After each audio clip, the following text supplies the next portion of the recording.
Asri Gunawan kembali bersama Anda di Berita Utama. Mulutmu harimaumu, peribahasa itu benar adanya.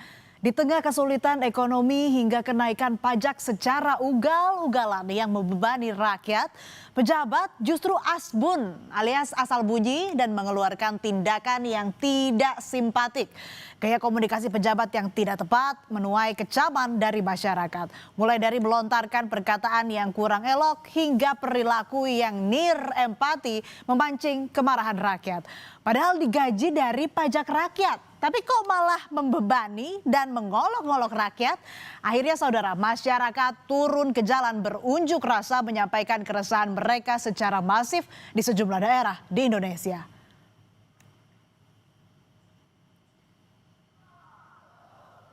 Kemarahan publik pun meledak mulai 25 Agustus 2025, ribuan orang berdemonstrasi di depan gedung DPR Jakarta. Mereka memprotes pemberian tunjangan fantastis bagi anggota DPR. Mereka menolak aksinya dibubarkan karena berharap ada pimpinan atau anggota dewan yang terhormat menemui mereka. Tetapi anggota dewan justru tidak berada di kantor dan memilih bekerja dari rumah alias work from home.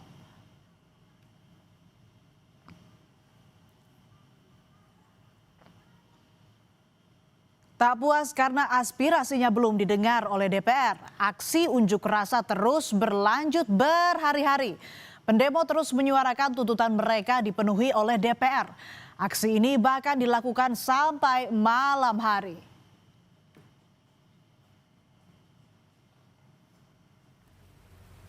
Demo terkait tunjangan fantastis anggota DPR ternyata meluas sampai ke berbagai daerah. Di Bandung, unjuk rasa di depan gedung DPRD Provinsi Jawa Barat berlanjut hingga Sabtu malam 30 Agustus. Meski hujan, pengunjuk rasa tetap bertahan di depan gedung DPRD. Polisi memperketat pengamanan mengantisipasi unjuk rasa tak diwarnai tindakan anarkistis. Masyarakat yang geram akibat aksi asbun pejabat awalnya hanya menggelar aksi unjuk rasa di depan gedung DPR.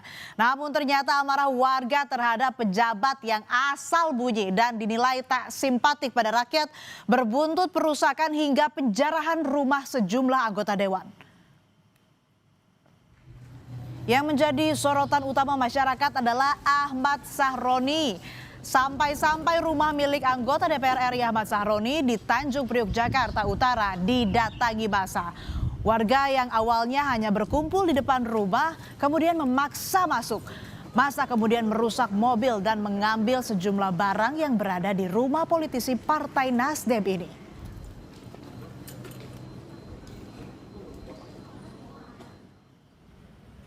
Selain rumah Sahroni, rumah anggota DPR RI dari fraksi PAN, Eko Hendro Purnomo atau Eko Patrio di kawasan Kuningan, Jakarta juga didatangi massa. Massa memaksa masuk ke rumah politisi Partai Amanat Nasional itu. Aparat TNI dan petugas keamanan kompleks mencoba mengamankan situasi.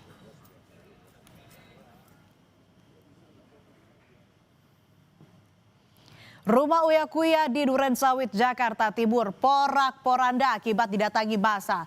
Sejumlah barang berserakan di lantai. Perabotan di rumah Uya pun tak tersisa diambil oleh massa. Tak hanya itu, massa juga merusak sejumlah bagian di rumah politisi Partai Amanat Nasional ini.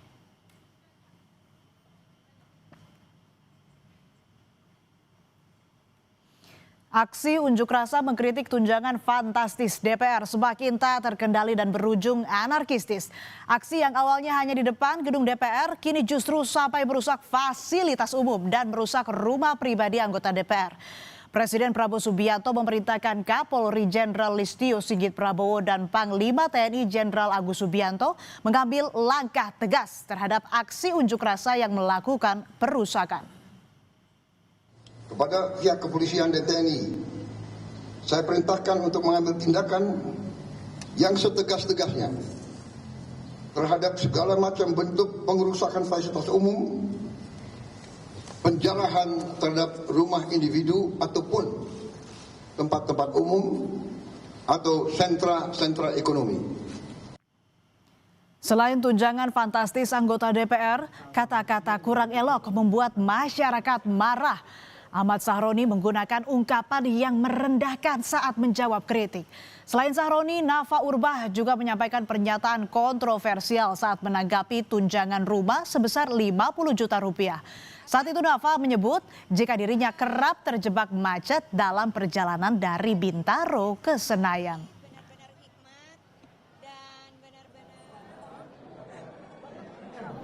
Jangan.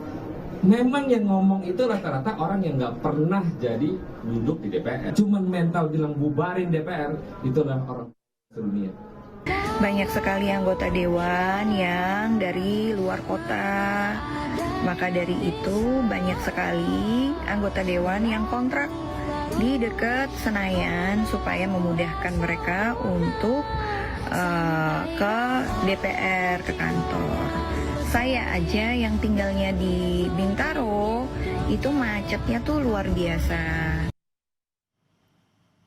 Nah kan, karena kata-kata kurang elok terhadap masyarakat dan pernyataan kontroversial saat menanggapi tunjangan rumah sebesar 50 juta rupiah yang dinilai menyakiti hati masyarakat, membuat Ahmad Sahroni dan Nafa Urbah dinonaktifkan sebagai anggota DPR RI oleh Partai Nasdem. Ahmad Sahroni dan Nafa Urbah resmi dinonaktifkan terhitung sejak 1 September 2025. Dalam perjalanan mengemban aspirasi masyarakat, ternyata ada pernyataan dari para wakil rakyat, khususnya anggota DPR RI dari fraksi Partai Nasdem yang telah menyinggung dan mencederai perasaan rakyat. Dan hal tersebut merupakan penyimpangan terhadap perjuangan Partai Nasdem. Dihitung sejak Senin 1 September 2025, DPP Partai Nasdem menonaktifkan Saudara Ahmad Sahroni dan Nafa Urbah sebagai anggota DPR RI dari fraksi Partai Nasdem. Nasib serupa juga dialami Eko Hendro Purnomo atau Eko Patrio dan Surya Utama alias Uya Kuya. Partai Amanat Nasional menonaktifkan keduanya sebagai anggota DPR terhitung sejak 1 September 2025. Keputusan ini diambil setelah mempertimbangkan dinamika politik di tanah air. DPP Partai Amanat Nasional memutuskan untuk menonaktifkan saudaraku Eko Hendro Purnomo dan saudaraku Surya Utama sebagai anggota DPR RI dari fraksi Partai Amanat Nasional DPR RI terhitung sejak hari Senin 1 September 2025. Sebelum dinonaktifkan dari DPR secara berurutan, Eko Patrio, Uya Kuya, dan Nafa Urbah meminta maaf kepada masyarakat Indonesia. Mereka meminta maaf atas kegaduhan akibat sikap dan ucapan yang dinilai telah menyinggung dan melukai hati rakyat.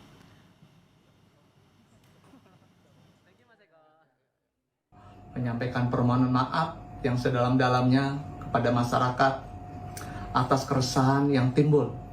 Tidak sedikit pun terbesit niat dari saya untuk memperkeruh keadaan.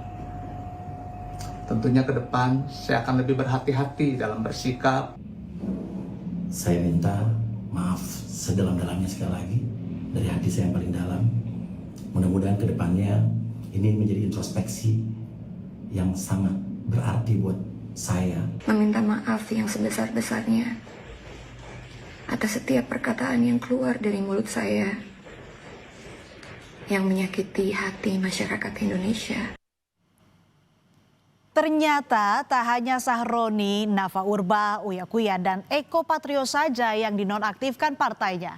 Partai Golkar ternyata juga menonaktifkan Adis Kadir sebagai anggota DPR terhitung mulai Senin 1 September 2025.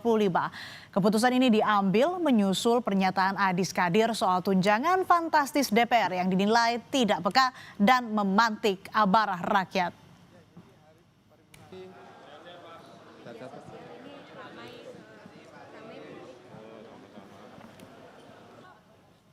Setelah tunjangan fantastis DPR dikritik habis-habisan oleh masyarakat hingga menimbulkan gelombang protes yang berujung anarkistis, Presiden Prabowo Subianto menyatakan DPR akan mencabut sejumlah kebijakannya termasuk tunjangan bagi anggota dewan serta memoratorium kunjungan kerja ke luar negeri. Pimpinan DPR menyampaikan akan dilakukan pencabutan beberapa kebijakan DPR RI termasuk besaran tunjangan anggota DPR dan juga moratorium kunjungan kerja ke luar negeri. Sejumlah anggota DPR mengaku tak keberatan jika tunjangan para wakil rakyat dievaluasi. Anggota DPR dari fraksi PDI Perjuangan Rieke Diah Pitaloka bilang tak mempermasalahkan tunjangan fantastis dihapus. Sementara Ketua Fraksi Demokrat Edi Baskoro Yudhoyono ingin mengevaluasi tunjangan DPR.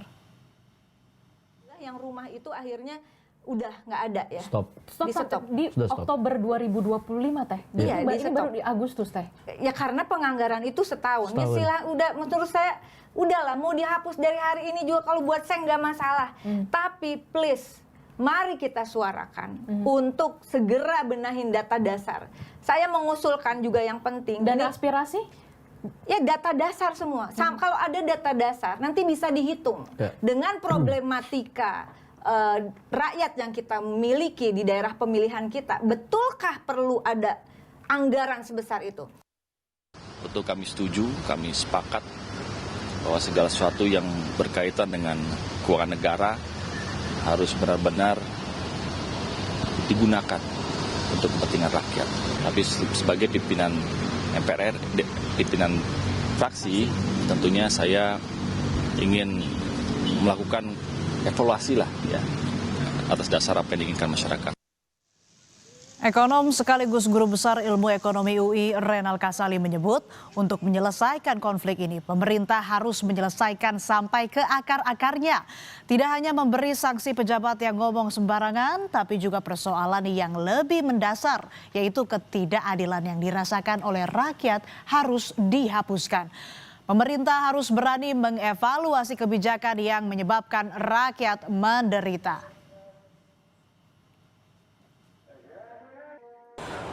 Persoalannya ada di akar, jangan menuju ke atas dulu. Di akar itu persoalan kalau tidak diselesaikan akan tereskalasi. Sadar nggak sih kalian bahwa ini sudah jadi masalah? Masalahnya pejabat yang ngomong sembarangan. Soal tanah mau disita, soal uang tabungan kemudian dibekukan di rekening. Ini gimana sih, seperti nggak ngerti masalah. Lalu masyarakat semakin menderita. Pajak lagi, pajak lagi, pajak lagi. Sekarang bisnis online kena pajak, ini kena pajak, apa-apa pajak. Ampun deh, pimpinan daerah juga nggak mau mikir. Langsung naikkan ratusan persen, bahkan ada yang 1000%. Ini kan melukai perasaan rakyat. Apa nggak tahu rakyatnya lagi susah? Apa yang menjadi tuntutan rakyat harus didengar oleh para wakil rakyat. Tidak hanya menonaktifkan anggota DPR saja, tapi permasalahan lain yang juga membebani masyarakat. Salah satunya soal pajak juga harus diselesaikan. Kalau tadi bilangnya akan mencabut besarnya tunjangan DPR. Lantas kapan nih rapat paripurna untuk mengevaluasi atau menghapus tunjangan fantastis anggota DPR digelar? Dan saudara, tetap bersama kami di Berita Utama. Ada informasi seorang remaja mengembalikan jam tangan mewah yang diambilnya saat massa datangi dan rusak rumah Ahmad Sahroni Sabtu 30 Agustus lalu.